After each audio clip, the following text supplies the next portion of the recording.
Okay, hello guys. So alam niyo naman na isa ito sa mga controversial na topic, Sir John? Ang pag-speak in tongues. No? Okay. Ngayon, sa Bible, meron naman talagang speak in tongues. Meron Hindi naman naman talaga. natin sinasabi na wala yan, hindi yan totoo. Meron nasa Meron naman Bible. talaga, yes. Ang problema lang, kasi sa Biblia, Sir John, nakakalungkot man na sabihin ito, marami na natutwist ng mga simbahan Yes. na nasa Word of God naman o Yes. nasa Bible naman. And sadly, Sir John, tapos ito ng mga theological class, di ba? Pero because of the culture o because dun sa nagturo sa kanila o dun sa kinabibilangan nilang sekta, Yes. relihiyon, doesn't matter kung ikaw ay graduate ng kung anumang theology. No. Dahil hindi nakakatulong yung may ganon, di ba, Yes, Sir John? Hindi naman natin minamalit na ay wala yan. Hindi, actually, kung ako nga gusto ko din no? Kung di lang ako nag-BA gusto ko din yun kasi interested din ako. Siguro ikaw, Sir John, baka gusto mo, lalo na teacher ka ng world religion. Ano yan? Baka makatulong yun, di ba? Yes. Ikaw, tingin mo, na-consider mo ba? Yung alin ba? Theological class? Hindi yung formal. Hindi formal, ano? Pwede siguro yung mga modular lang na babasahin. Yan. Ang gusto lang naming sabihin is importante siya, yet hindi naman porkit ikaw ay nakapag-aral na formal ng ganon, exactly. ay hindi mo masusumpungan ng katotohanan. Yeah. At hindi rin naman pwedeng mag-gatekeep yung mga tao na nakapag-aral na, oy, kami lang nakakaintindi dahil kami ay nakapag-aral. Hindi rin pwede. Oo, hindi pwede. Alam naman natin na ang mga disipulo ng Panginoon ay hindi yung mga scholar. Yes. O, di ba? Yes. Yung mga scholar pa nga, mga Pharisees, karamihan sa kanila, hindi lahat.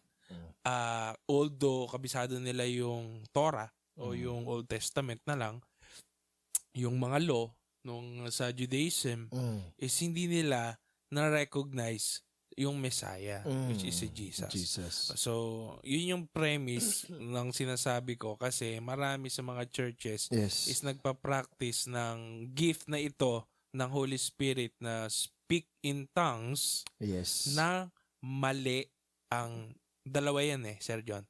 Mali ang paggamit at yung pangalawa, mali yung kahulugan. Gets mo? Yes. Parang pwede daw, Sir John, na tama na meron kang gift ng speak in tongues. Yes. Kumbaga, okay, galing sa Diyos yan, approve. Pero mali ka ng paggamit. Pero pwede rin naman na mali yung interpretation mo dun sa speak in tongues. Pwede din. So ito po, ngayon, gagamitin kong version ay yung English na NASB o yung New American Standard Bible. So ito medyo, kami ngayon medyo parang nitty-gritty to na topic. So medyo parang pang matalino daw, parang ganun. Hindi kami masyadong magle-layman's. Sige. Hindi kasi maganda daw po itong version na ito. Hindi naman natin ulit syempre na dina-downplay yung mga ibang version. Pero isa sa mga pinakamagandang translation is yung New American Standard Bible na sa church natin is ito yung nare-recommend. Yet, kung wala ka naman, the Bible is also Bible. May mga certain lang dito, mga details na kailangan necessary sa chapter 14 ng Corinthians na kailangan ito yung gamitin natin para mas malinaw siya. Kasi kapag yung Tagalog na Pinoy, baka mas malito tayo. Or yung baka yung Old English na New King James, baka mahirapan ulit tayo. Pero dito, malinaw niyang naipaliwanag. Mamaya yung gusto naming sabihin. Okay, let's start. Verse 1. Pursue love, yet desire earnestly spiritual gifts, but especially that you may prophesy. So, ibig sabihin, dahil nga doon sa nakaraang chapter, the greatest of all is love. Oo nga pala. It's very important na yung love daw hindi parang edifying. Parang na, hindi siya self-serving. So, kumbaga, ang dapat natin i-pursue more than anything is yung pag-ibig. Kasi nga daw, ito yung greatest sa lahat. But it is not downplaying na mag-desire tayo ng spiritual gift. Ang nagiging mali lang is... Baligtad. Oo, at saka nagiging obsessed yung... Pursue yung love. And desire spiritual gift. Ngayon, Ano pagkakaiba nung pursue at saka desire? Kasi daw yung pursue, yun daw talaga kakapalit yung... daw yan eh. Yung pursue is, yun yung talagang hinahanap-hanap at hinahabol-habol mo. Yun yung Parang pursue. goal. Oo. Yung desire kasi is, yun yung gusto mo. Gusto. Ngayon, ang nangyari is, parang ang pinupursue ng tao is yung spiritual gift. Dinedesire nila yung love, pero mas obsessed sila at mas preoccupied ng spiritual gift. Ang nangyari, Majoring the minor in the ang nangyari, ito mga Corinthian Christians, Okay. yun yung mas ano nila pinupursue obsessively, yung mas spiritual gifts. Ngayon, Alam naman natin, syempre na. ngayon, ang binabanggit naman kasi, meron din dito, but especially that you may prophesy. So, yun yung yun yung gusto na ipa-desire sa atin na spiritual gift. Parang ganito, sinabi na kung papipiliin ka dun sa mas importante, syempre yung love, di ba? Yun naman talaga eh. Tapos syempre, secondary doon, mag-desire kayo ng spiritual gift. Tapos, nakasaklaw dun sa spiritual gift, diyan sa maraming spiritual gift na yan na topic natin na nakaraan, yung pagpo-prophesy, yun yung sa tingin ko yung main. Yun yung sabi ni Paul dito. Ngayon sabi dito, yung mag-prophesy, Ano yung sabihin nun? yung word daw na ginamit dito, itatakil natin na mas malalim mamaya. Basta sinabi lang muna dito sa verse 1 is that hindi siya identical sa preaching. Okay. So, hindi same word sa preaching yung ginamit dito sa word na prophesy. So, mamaya paliwanag natin, ano ba ang ibig sabihin ng prophesy? Kasi yung prophecy dito has an element of prediction and revelation. So, this is Hula. more... Parang ganun. Hindi hula na walang basis eh. Siyempre, na-dive na kasi, na pumakit na kahulugan ng hula. Dahil sa mga manghuhula na hindi naman talaga galing kay God. Kundi parang mga oracle kasi sa ano naman to sa mga Greek eh. So mga messengers ni God or yung mga prophets na kung saan ipinadala ni God yung kanyang mensahe para yung tao is ma-encourage o ma-warn or ma-remind. So hindi siya synonymous dito as preaching. Okay. 2 and 3. For one who speaks in a tongue does not speak to men but to God. For no one understands but in his spirit he speaks mysteries. But one who prophesies speaks to men for edification and exhortation and consolation. Okay. Magkaiba daw ang pagpo-prophesy at saka pag-speaking in tongues. Depende sa kung sino ba ang kinakausap nila dito. Okay. Kasi yung speaking in tongues, ang kinakausap nila dito si God. Pero yung pagpo-prophesy, ang kinakausap nila dito is yung mga tao. Okay. May ano ko dito meron akong inaral dito na sanga na dito sa mga verse na ito. Okay. Sabi dito ni Dr. John MacArthur, maraming mga Bible scholars ang nagsabi na kapag ang binabanggit daw sa chapter 14 is singular, katulad na to, for one who speaks in a tongue, ang tinutukoy daw dito is yung counterfeit na gift, which is gibberish. Okay. Okay. Gibberish daw. Ibig sabihin ng gibberish, yun yung... Hindi naintindihan. Yung onomatopoeia okay. diba? So, which is, hindi yun yung tunay na speak in tongues. Okay. Dahil... Pag in a tongue. Okay. Kapag singular. Kasi daw, syempre, alam naman natin, sir, sa Acts, di ba? Sa Pentecost. Okay. Yes. Yun yung totoo. Ang totoo at na-edify yung mga tao na nakarinig nung sa Pentecost sapagkat that is true known language. Okay. 'Di ba? Okay. Known language siya, dialect o certain wika. Yes. So, kapag plural daw o speak in tongues, yun daw yung totoo. Okay. Yet merong time dito na mababasa natin na kahit totoo Mm. o tama o tumpak yung spiritual gift mo, Mm. meron ka talaga noon, hindi gibberish, totoo. Ah. Pero mali ang paggamit mo. Meron nga. Oo. Ina-explain nga dito. Hindi, yun ang yung premise. At saka Okay. isa pang background dito, Sir John, Okay. is napagsama daw ng Corinthian Church yung Christianity at saka yung pagan practice. Dahil sa pagan daw is talamak yung ganitong gibberish. Okay. Mm-mm. At sila daw ang kanilang custom sa kanilang pag-worship is naggi-gibberish nga sila, very sensual, tas mawawala yung kanilang very emotional, mawawala yung kanilang mind, magiging mindless sila, tas magkakaroon ng tinatawag nilang astral projection, something like that, na mawawala sila sa sarili Okay. at kakausapin nila yung certain deity. Okay. At kapag daw kinausap nila yung certain deity at magsasalita sila ng babbling, Yes. yun yung boses ng Diyos, Okay. ng pagan Diyos na yun. Okay. Kaya may interpretation na sinabi dito sa verse 2, for one who speaks in a tongue does not speak to men but to God. Meron dito daw na yung sinasabing to God is hindi si God, which Okay. is to a God. Okay. Na Pero syempre, ah, mag-iingat tayo din dyan. Kasi ano ba yung original na translation? To God ba o to a God? Kasi diyan nagkaroon ng problem yung Jehovah's Witnesses yung in the beginning was the Word and the Word was with God and the Word was a God. Because kaya of the article A. Yun. So kumbaga, careful tayo dyan. Pero kumbaga, ang fino-focus na naman dito, yung speaking in tongues at saka yung prophecy, magkaiba naman kasi talaga sila which is ng pinag-aadresan.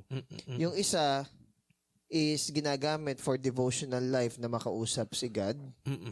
Kaya nga, normally ang mga speaking in tongues, hindi siya nakaka-edify sa church kasi hindi naman din naiintindihan ng majority nung nasa church. Kaya sabi ni Paul is mas mainam pa mag-speak siya in 5 intelligible words kaysa mag-speak in tongues sa congregation.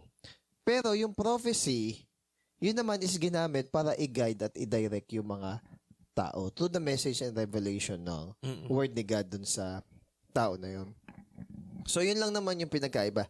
Bakit importante na malaman natin kung ano ang speaking in tongues dito sa verse na to? Kasi pag na-misunderstand natin, akala natin yung mga nag-speaking tongues sa Acts chapter 2, ang kinakausap nila yung ibang taong nakakaintindi.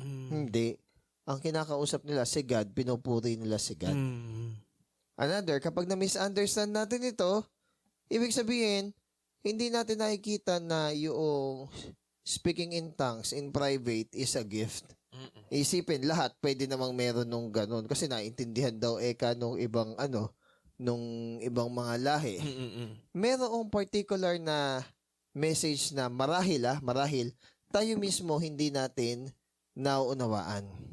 Yung part na hindi natin alam kung ano yung pinagpe-pray natin, pero yung Holy Spirit na nagpe-pray para sa atin. Yun. So, kumbaga, intercede. hindi natin maaaring naiintindihan yun. But again, hindi yun para sa ibang tao. Para yun sa self-edification at kausapin si God. Hindi tayo nag-speaking tongues na hindi naiintindihan tapos maririnig ng ibang tao. That is very cringy and annoying. So, hindi dapat natin ginagawa yun. And minsan kasi ginagawa ng ibang tao yun. Para iyabang. Parang, may direct access ako. Parang, nakausap ako ng Holy Spirit. Hindi dapat ganun yung motivation. Sa heart din eh. At saka speaking in tongues, hindi siya, paano ba? Hindi siya yung kaya mo lang magsalita ng ibang lengguwahe. Kasi kung kaya mo lang magsalita ng ibang lengguwahe, sana inaral mo na lang yung, kung mag-Korean ka. Hindi siya ganun eh. Kundi, kaya mo magsalita, hindi mo siya necessarily pinag-aralan. Okay? Yun. Then, number 4. Kasi gift no? Yes, and number 4, we can misuse the gift of tongues in a way that draw attention to ourselves. Okay. Nagsasalita siya ng kakaiba. Puspos siya ng banal na Espiritu Santo. Pero buhay naman, hindi okay. So, ano nangyayari? mas nafo-focus dun sa gift ng Holy Spirit kaysa dun sa fruit ng Holy Spirit. O yun lang naman yung pinagkaiba nun. So, it's very important na tayo, kung ang kausap natin si God, at talagang puspos tayo, siguro there are times na kung nagmo-move mightily sa atin yung Holy Spirit, we speak in tongues in private. Pero pag nasa church, we don't do that. Lalong-lalo na kung, Uncontrollable, lalong-lalo na kung walang mag-interpret. Oh. Yun. Mamaya, yan yun eh. Sabihin din ni Paul yun eh, no? Oo. Sabihin may ka, tandem. Oo. Ngayon, may binabanggit kasi dito mga word eh. Edification. Edification, exhortation, and comfort. Isa-isay natin. Pag sinabing edification, it builds up. So, ibig sabihin, yung word halimbawa ng prophecy will build someone up, not tear them down. So, ibig sabihin ng build up in the Lord, ibig sabihin, ine-encourage natin yung tao. Hindi lang basta encourage eh. Kumbaga parang pinupush natin yung tao na yon na mapalapit kay Lord. Hinihimok. Ngayon, yung exhortation, ito yung mas malapit sa term na encouragement. Okay. Ayun. It is like a speech from the coach in a locker room before the big game. So, ine-exhort niya, o kaya mo yan, ganyan, ganyan. Ganito gagawin natin. Ganun. Oo. Yung edification naman is more on paano dapat gawin. Yung encourage naman is ine-encourage kay exhortation.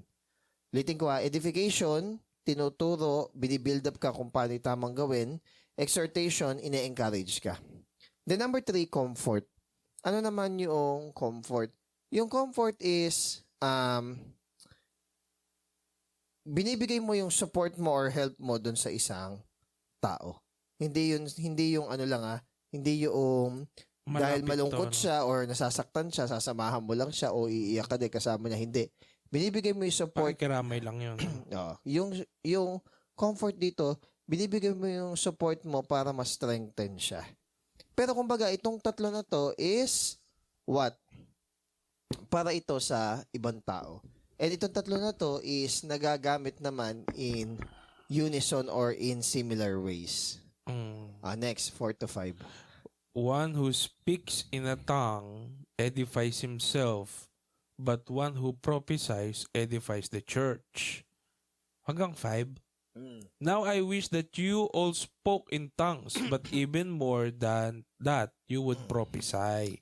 And greater is one who prophesies than the one who speaks in tongues, unless he interprets so that the church may receive edifying. Okay. Linaw. Ngayon, magkaiba ang ine-edify ng nag-speak in tongues at saka yung nagpo-prophesy. Yung nag-speak in tongues, ang ine-edify niya yung sarili niya kasi normally ito ay ginagawa in your devotional life. Ito naman kasi yung... Na-try mo bang ganon? Yung... May time ba na ikaw ganon? Hindi ko... Ngari devotional life. Ala kasi ako... Baka wala kang gift na ganon. Personally, nung naintindihan ko ano yung speaking in tongues, na-realize ko na baka naman hindi talaga. Lalo na noong nagagamit siya in congregation tapos wala naman nag-i-interpret. Na-realize ko na baka babbling lay akin. So therefore, masasabi ko na wala akong gift nung speaking in tongues. Kasi 'di ba ang uso nun kapag wala kang ganun, wala daw sa Holy Spirit. Hindi lang naman sa ganun paraan nagmamanifest ang Holy Spirit. Kasi meron kang ganun kung wala ka nung fruit. Ala din, 'di ba?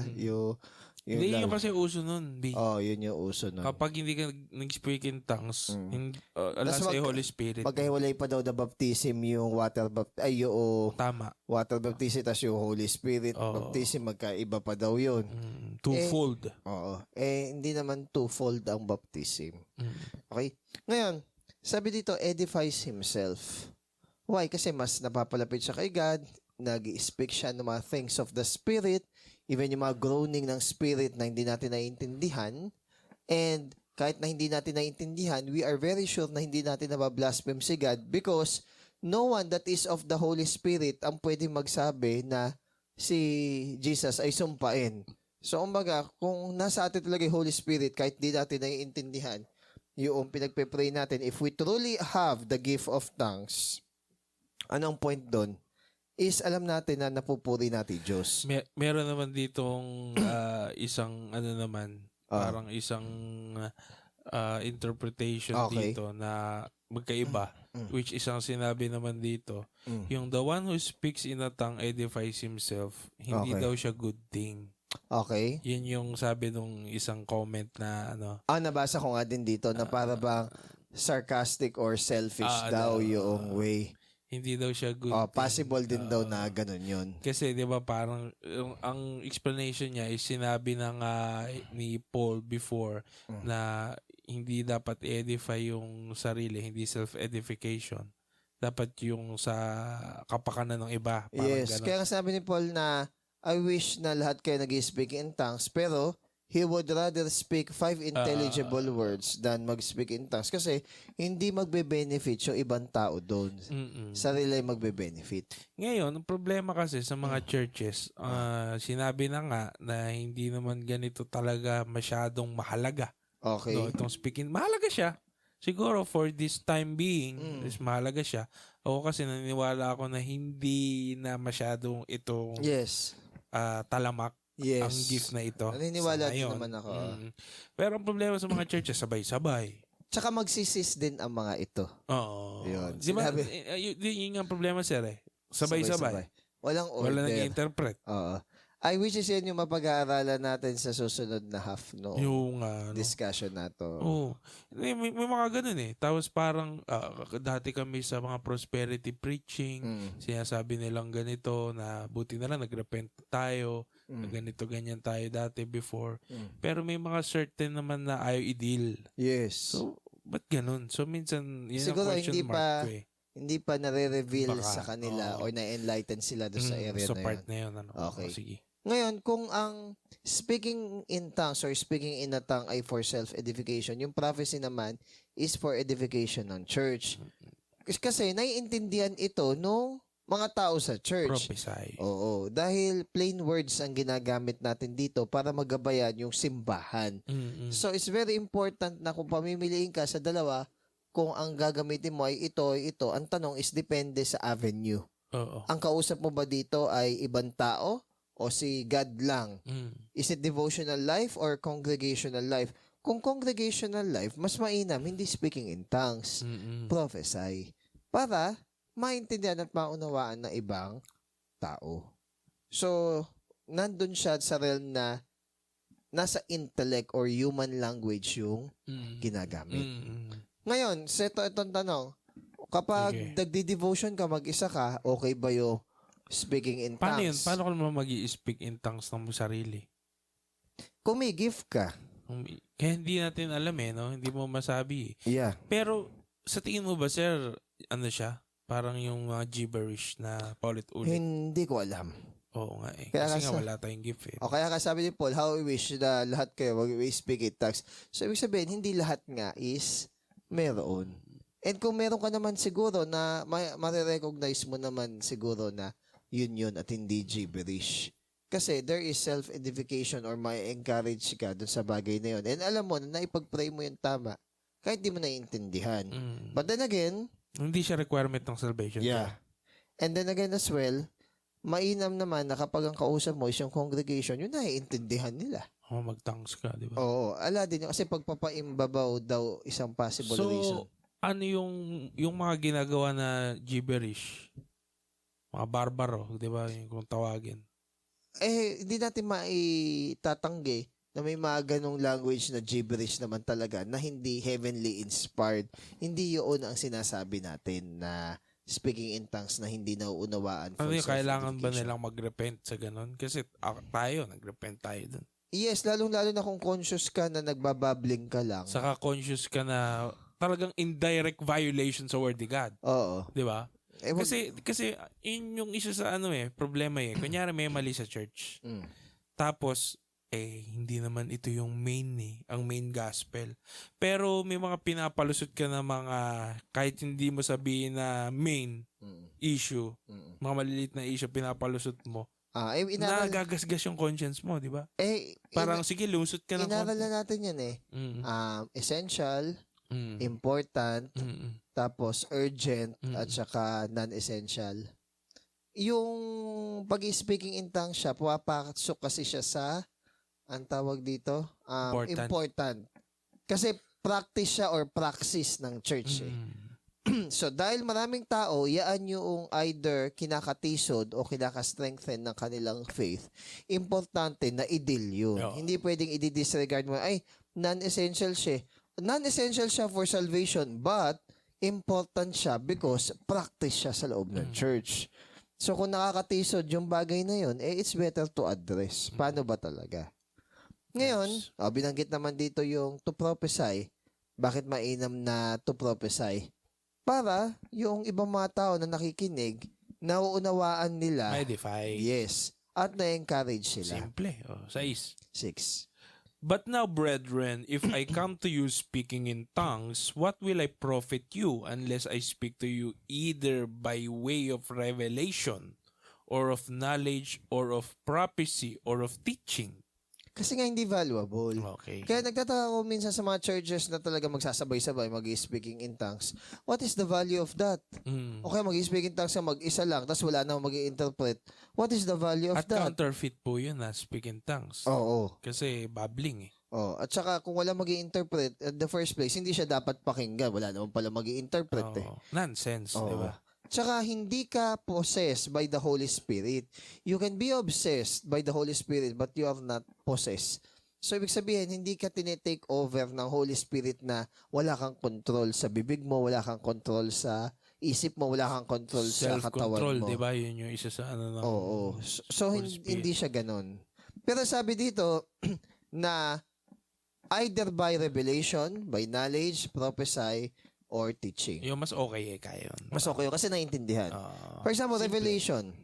Ano yung revelation? Ito yung mga, halimbawa sinasabi ng mga apostle na directly and infallibly galing talaga kay God. Okay. Kasi ang problema ngayon, sabi ni Lord, sabi ni Lord, sabi ni Lord. Madami ngayon. Pag binasa naman natin sa Bible, hindi naman natin mahanap yung any verse na related doon.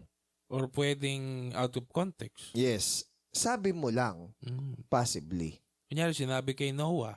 Oo. Tapos inangkin mo. Di ba may gano'n? May mga... Before I knew you, I formed you. You will be a great leader. Kunyari, gano'n. Mga ganun. I receive yan. Paano kapag yung kay Hosea? Oo. Yung mag-asawa ka nabasa na mo. Hindi mo naman i-receive. Ayaw mo naman i-receive dahil hindi pa kabig sa'yo yun eh. Oo. Mag-asawa ka ka na prostitute.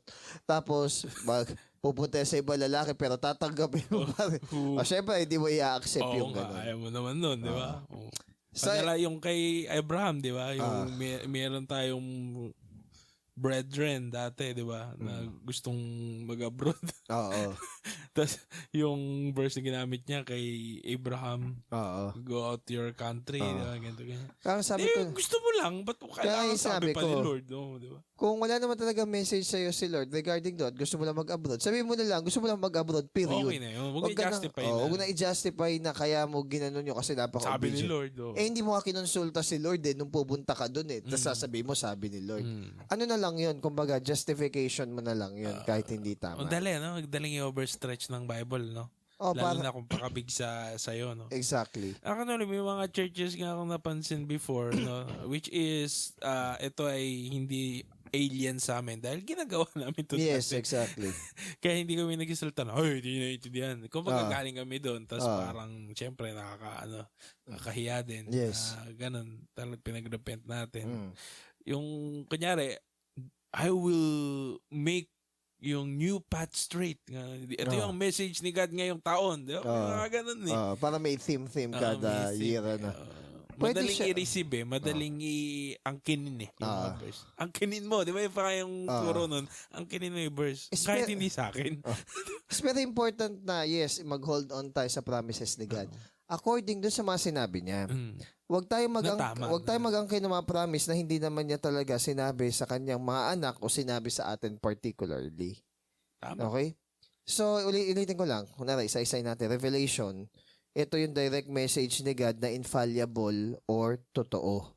Pag knowledge naman, kino-communicate mo lang yung nalalaman mo o yung nalalaman ng Holy Spirit patungkol sa salita ng Diyos. Okay. Pag naman prophesy, this is a divinely inspired message or a message inspired by the Holy Spirit. Futuristic ba to? Yung prophecy. In some way? In some way, Pwede. it can also predict and prophesy. Okay. Predict or sabihin Pwede. natin. Oo, kasi 'di ba nung time ng Acts, 'di ba? Pumunta ka Peter sa kay Ananias ba? Ay, hindi si Paul pala 'yun. Si Paul, hindi, inutusan niya si Ananias pala. na pumunta kay. Diba? May ganon, di ba? So, Teaching. and yung prophesy nga pala, edifies the church. Yes. Yung teaching naman, ini-explain mo yung scripture. Okay. So, kumbaga, yun yung mga apat na different ways na intelligibly or naiintindihan natin, pwedeng magsalita yung tao sa loob ng church. Okay. Ayan. 7 7 to 9. Yet even lifeless things, either flute or harp, in producing a sound, if they do not produce a distinction in the tones, how will it be known what is played on the flute or on the harp? For if the bugle produce an indistinct sound, who will prepare himself for battle? So also you, unless you utter by the tongue speech that is clear, Okay. how will it be known what is spoken? For you will be speaking into the air. Okay. Ito, ganito lang kasimple. Simplihan lang natin. Sige, sir. Kahit sabihin Instrumento. pa nating totoong speaking in tongues yung meron ka.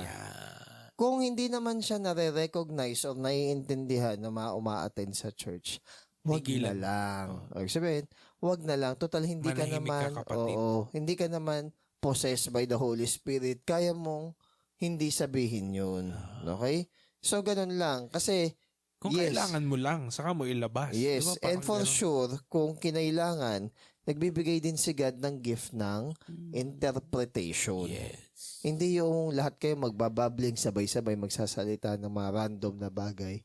Sabay-sabay Hindi siya pa. ganun. Walang order. And God is not a God of Disorder. chaos or disorder, but of order. Next, 10 to 11. There are perhaps a great many kinds of languages in the world, and no kind is without meaning. If then I do not know the meaning of the language, I will be the one who speaks a barbarian, and the one who speaks will be a barbarian to me. Hanggang 12 ba? 11 lang. Ayun, okay. Naniniwala tayo na ang lengguwahe ay regalo ng Diyos. Though may mga iba't ibang teorya kung paano nabuo ang wika, alimbawa, teoryang bawaw, ginaya yung tunog ng nature, o kaya ay tunog ng tata, ibig sabihin, or teoryang tata, ibig sabihin is, based sa actions or movements mo, isinasabay mo yung salita. O sabihin natin na teoryang pupu, ibig sabihin is, based dun sa masidhing damdamin, kaya ka nakapagsalita. O yung teoryang tararabum de ay, yung ibig sabihin naman is, base sa mga tunog na iwiniwika mo kapag may mga ritual, yun. Yun ay teorya lang lahat. Pero pag binasa natin yung Bible, binabanggit doon na merong isang original and even yung mga... Original language. Yes. And even yung mga linguists ay naniniwala na may isa lang na pinagmulan. Ang lahat ng lengguwahe. Kumbaga nagkaroon na lang ng variations or sanga-sanga. Kumbaga maraming linguists na which is alam natin, 'di ba, sa Torre ni Babel. Yes, yun nga diba? yun. Na ginulo ni God yung wika nila. Because hindi lahat ng unity ay tama. Yes. Merong time na nag-unite yung tao para gumawa ng mali. Yes. Kaya ginulo ni God. Kala ko ba si God ay hindi God of disorder? Because itong unity na ginagawa ng tao na to is disorder to God and unity na gumawa ng mali. Kaya we don't unite for the sake of unity lang pero in error tayo. Yung sabi ni John MacArthur na kung ang reason lang para tanggapin natin yung maling doktrina and practice just to compromise, it's better to be divided by the truth than to be united in error. Kasi yun nga, kaya ko na rin sasabihin, united tayo. Hindi lahat ng unity ay tama. Tama no, Sir John, kasi kung titingnan mo, karaming mga lengguwahe ang magkakahawig. Yes. Di ba? Anong pinagmulan? Iba-iba lang. Lalo na tayong Pinoy, may Espanyol. Oo. Di ba? Ngayon, kunwari, ito daw. Pero may pangalan natin, English. Tapos si apelido, Spanish. Kasi nga, dahil kay Narciso Claveria, binigyan niya tayo ng apelyido. Para sa taxation. Oo. Hindi. Tapos, hindi ko alam kung siguro para census tayo whatever. Hindi ako Parang census familiar. yata. Oo. Basta yung point nun, yung mga hindi nabigyan ng maayos na apelyido, mga pangit na apelyido na yung napunta sa kanila. Yun yung mga parang ambabantot no tunog. Kasi nga, mga nahuli silang bigyan ng Pa si apelyido. Hindi. Garcia. Es, Grace. madami namang... Grace yung sa'yo, sir. may Garciang magnanakaw, may Garciang kidnapper, may Garciang artistang patay na. Yun. So, ganito sabi daw, ang lengguwahe daw ay hindi daw produkto lang ng tao na pinagdugtong-dugtong lang daw tunog. Sample tayo. Okay. May mga universal human sounds which are not part of any human language. Switch. Oh. For example, like the raspberry sound. Ano ba ang sound ng raspberry? Wala tayo kasi nun eh. Yun nga. If man Pilipinas. invented language on his own, it would make sense for some language to use that sound. Yung sound ng raspberry, ala naman. So, kumbaga, theory lang talaga. Hindi pa siya entirely proven. Ngayon, sobrang complex daw ng lengguwahe. Kaya hindi siya basta-basta kayang imbentuhin. Pero ang possible, may isang lengguwahe lang talaga lahat din nagkaroon ng variation. Sabi Okay? dito, barbarian daw sa ano eh. Di ba? Kung hindi alam. Actually, sabi nga dito, onomatopoeia daw yung barbarian kasi barbar. Oo. Parang barbar. Ganyan lang din maridinig. At saka, kumbaga, anong benefit ko? Kung nagsalita ako na to, hindi naman niya naintindihan. O nagsalita siya, hindi ko rin naintindihan. Wala siyang benefit Usap pa kayo. Nag-usap pa tayo. Magulo.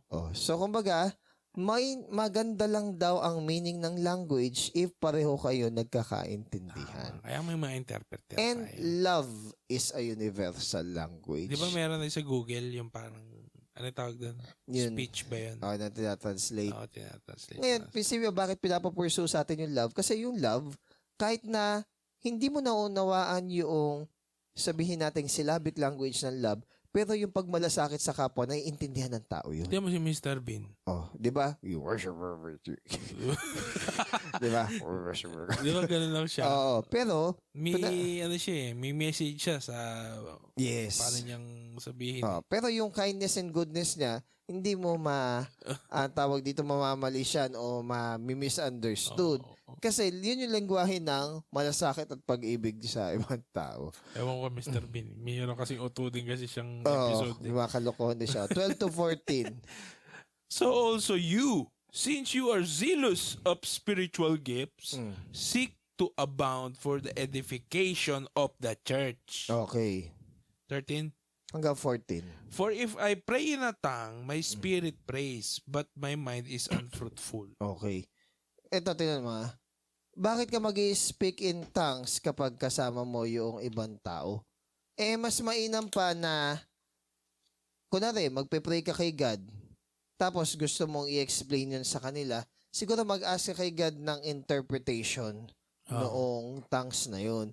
Para hindi mo na kailangan mag-tongues para doon sa mga tao because Interpret mo na. because hindi ka naman nila maiintindihan. So ito is true language tong tongues na to. Yes, No? oo. Ano, niya English. Oo. So, doon sa part na Bisaya. maiintindihan ka. Oo, ganun.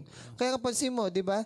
Pinag-aaralan May natin. ano kasi ito, guys, no? Baka akala nyo kailangan aralin to. Hindi. Kasi yung gift ng Holy Spirit na ito, kahit nga, sabi mo, Sir John, hindi mo aralin, kung bibigyan ka ng gift, bigla ka na lang makakapagsalita. Yes. That's miracle from God. Oo. Kaya ako naniniwala na mostly itong gift na to is nag-cease. Oo. Pero hindi siya entirely. Mostly. At hindi lahat ay Pwede. meron Posible dito. pa. Okay. Yun.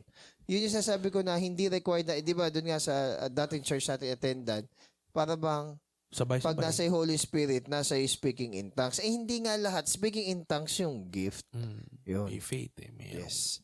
Ngayon, administration. if our understanding is unfruitful, then how does one actually speak in tongues? Everyone's experience may be slightly different, but generally, we can make some observation regarding speaking tongues. Number one, it doesn't happen as one just opened their mouth and God takes over their tongue. Okay. Hindi siya basta ganun. yung sabihin mo lang, ba. O, Yung hindi walang ganon. yung walang control, no? Oo, hindi daw siya Mindless, ganon. hindi siya mindless. Hindi siya basta mindless lang. Then number 2, it doesn't happen as they begin to wiggle their tongue and God takes over. Yun nga yung sabi, ba. And number 3, it doesn't happen as they are told to repeat a nonsense word or phrase faster and faster until God takes over. Okay. Yun nga, yun pa rin yun. Sabihin mo ba? Yun yung yun yung mga steps. Oo. 'Di ba? Yan yung mga steps na tinuturo sa charismatic na mali. Kasi sabi dito, but generally we can make some observation that it doesn't happen through those ways. Ayun. Paano ka ba mag-speak in tongues before? Sharabara. Hindi. Iba daw. Hindi din. Hindi ako ganun. Paano ko niya? Kaya- Parinig mo kasi.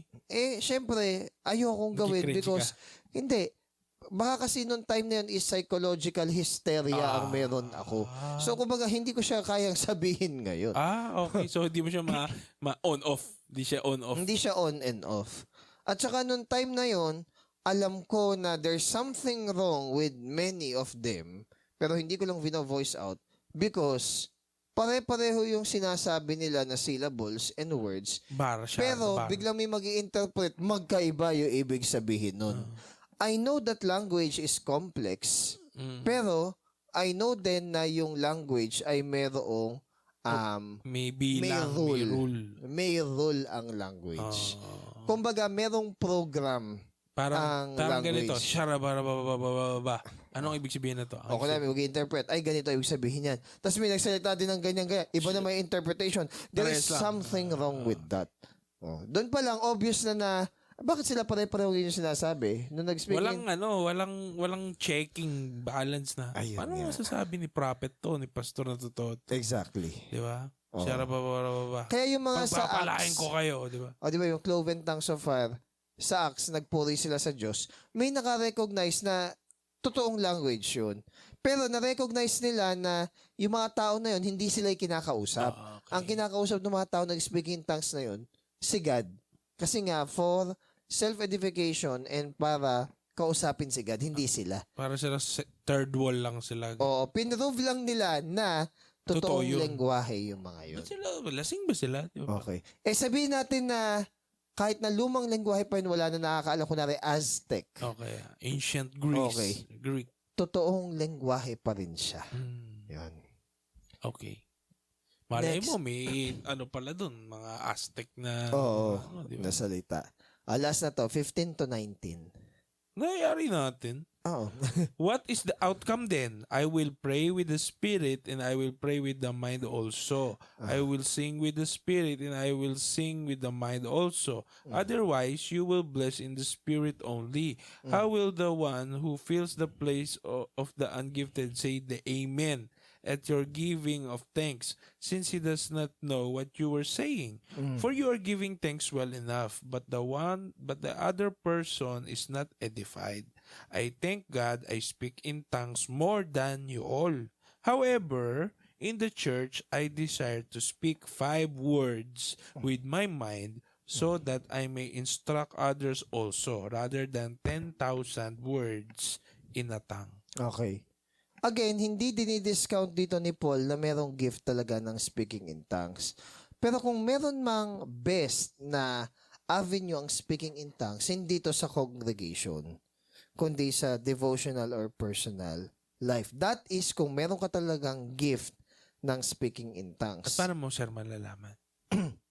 Siguro, para mo malalaman is nagte-testify yung Holy Spirit inside of you na alam mo na na-encourage ka, na-strengthen ka after mo mag-pray or kumanta in tongues.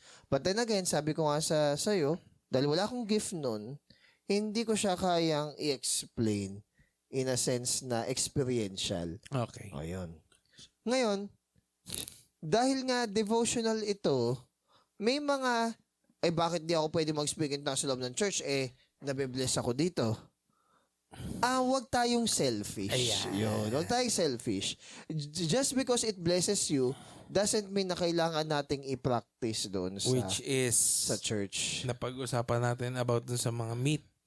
Oo. Wala naman masama. Oo. Hindi dapat natin ine-exercise yung rights natin if it will stumble other people. Payabangan naman kasi. Oo din. May Tuloy part nga naman. na ganun. Minsan palakasan pa ng tanks. Oo. Minsan pagandahan pa. Minsan pataasan. And happily. Minsan ano lang yan eh. Yan. Filler lang yan eh. Oo. Minsan wala na kasing akong masabi. Let's speak in tongues.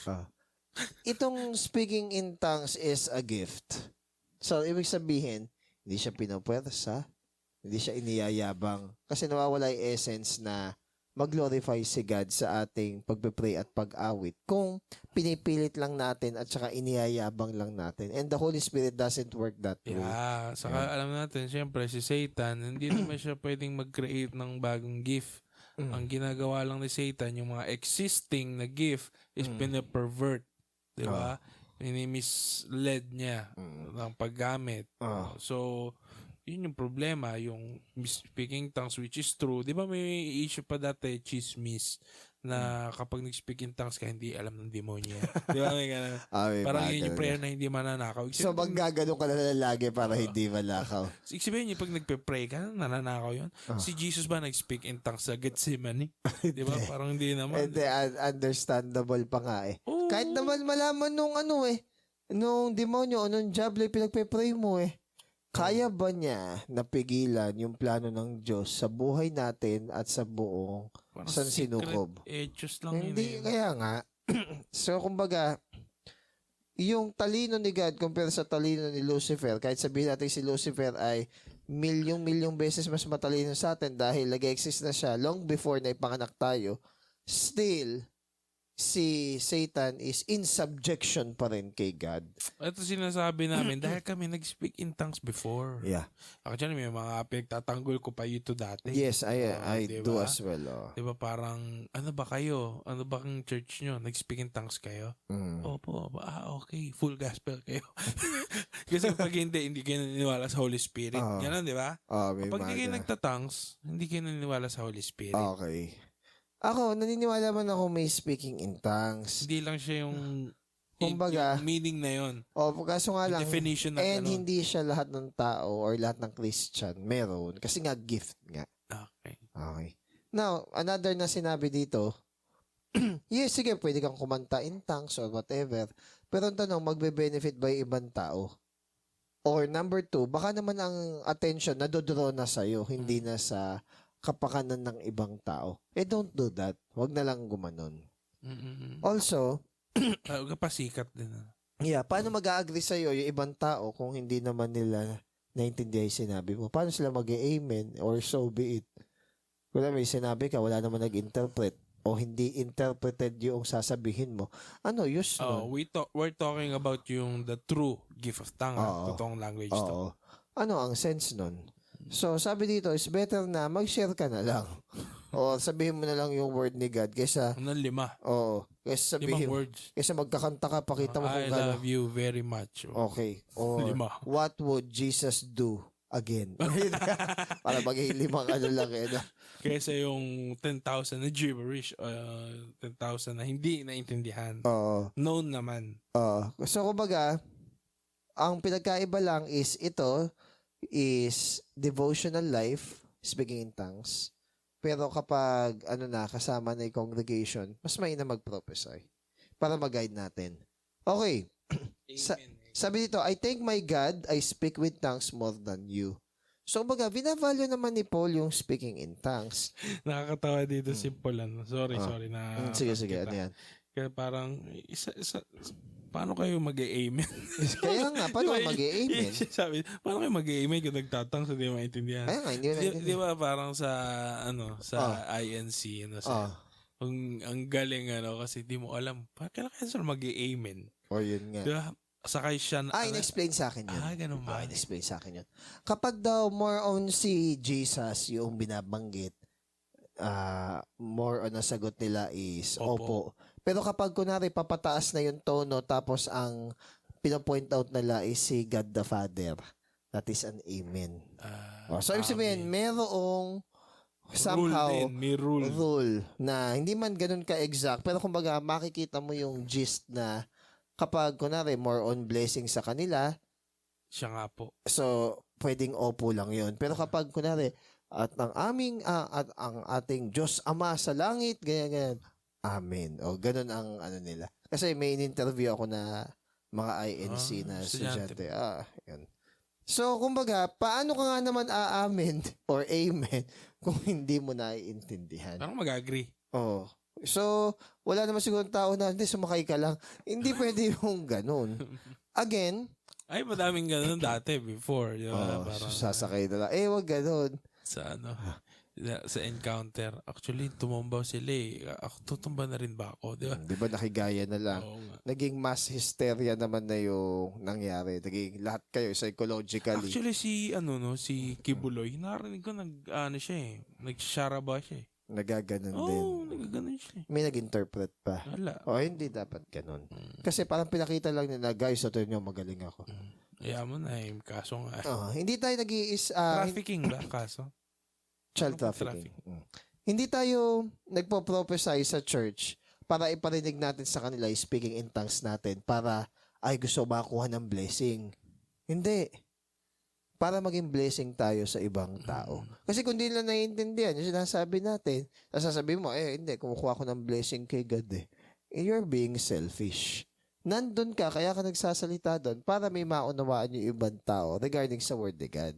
And yun yung balance na wag mong i-practice or gamitin yung rights mo if it does not or if it will not benefit yung church during that particular scenario. No? So, yun lang. Hanggang doon lang naman. Dahil yung susunod medyo mas mabigat na eh. Yung principle sa gathering, ayan. Yung how to apply these principles to public worship. Oo. Actually, meron na rin dito. Matatakal ba dito yung tawag dito? Sa women. Nandyan din. Dito. At magkasunod pa sa single chapter. Pero maraming churches and charismatic churches, pareho pa tong iminali. Magkasunod pa. Doon pa lang makikita natin if yung church is obedient ba. Sige, wag na sa essential doctrine, sa mga practices sa loob ng simba. Kahit malinaw naman na may command. Yun yung i-tackle natin next week. Guys, thank you. God bless. Goodbye.